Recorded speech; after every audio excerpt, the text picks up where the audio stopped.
Hello and welcome back to the channel community. Today we're going to be talking about the stimulus checks and the stimulus package. I'm going to be giving you guys some quick updates. Let's start with the stimulus checks.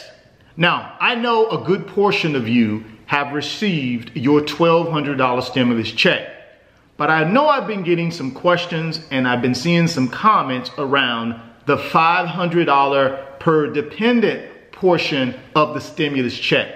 A lot of you have not received that.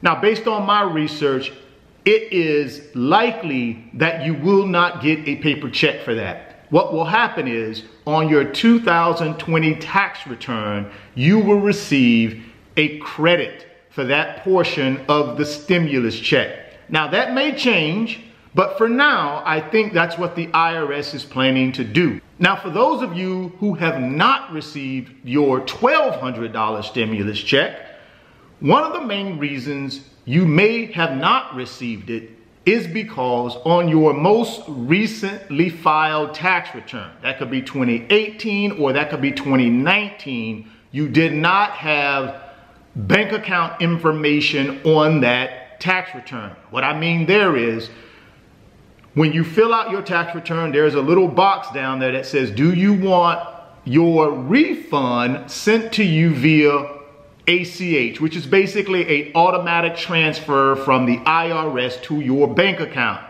If you did not check that box and you did not put in your banking account information, then the IRS would not have that on file, so they would not be able to send that money to you electronically. In that case, they will be sending you out a paper check. And once you're in the queue to receive your payment, then they will mail you out that check, but it could take up to 14 mailing days in order to receive that check. One of the ways you can speed up the process and actually get it through an automatic transfer is you can go to the IRS website and put in your banking account information, and you should be able to get that check quicker through automatic transfer. Now let's move on and let's talk a little bit about the SBA Paycheck Protection Program and the Economic Injury Disaster Loan Program. Now, the PPP has been having some technical difficulties on the SBA website. One of the ways you can also apply for the Paycheck Protection Program loan is through your local bank. Now, according to SBA, it says right here, when you can apply for your PPP loan through any of our 1,800 participating SBA approved 7(a) lenders, or through any participating federally insured depository institution, federally insured credit union, and farm credit system institution. So basically what they're telling you is you can go to your local bank or your local credit union and apply for this PPP loan. You don't have to only do it through the SBA website. Now, what's going on with EIDL? Well, remember, they got an additional $60 billion. $10 billion was going to be used for the grant portion, which is the $1,000 to $10,000, depending upon the number of employees you have. Well, unfortunately, that application portal through SBA is shut down.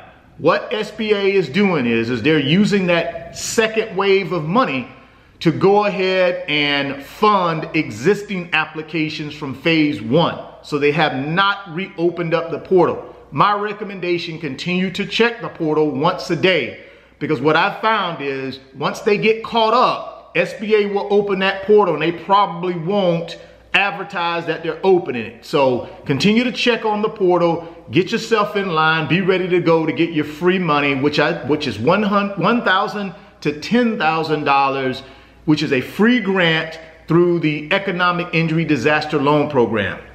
Let's keep moving on. Let's talk a little bit about the economy.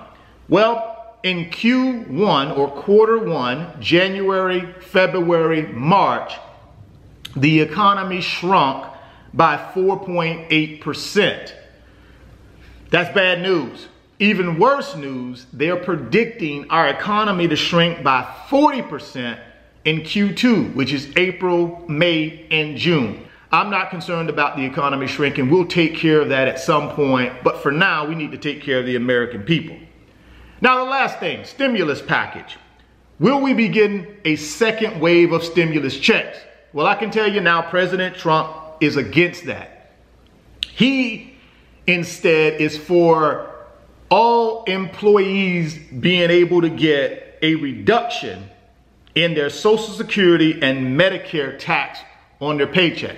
So if you look at your paycheck, there's a tax area for Social Security and Medicare. He would eliminate that. I'm not sure if that would be eliminated for a period of time or indefinite, but he would eliminate that so that you can have more paycheck and less go into taxes. But he is not in favor of a second stimulus check. Now, I will tell you, that would be great, but the people who are unemployed, it wouldn't benefit them because they're not employed. So they wouldn't save on no Social Security tax or Medicare tax in their check because they're already unemployed. So what do you do with those people who don't have a job and they can't take advantage of those tax breaks? I think a second stimulus check is necessary. You guys drop me some comments down in the comment box and let me know what you think. I think we should be getting a second stimulus check for those people who need it the most. Well, all right, if you're stopping by the channel for the first time, please consider subscribing, share the video, and smash that like button. Thoughts become things. If you can see it in your mind, you can hold it in your hands. You guys keep chasing your greatness, never stop believing in yourself, and I'll catch you on the next video. Peace.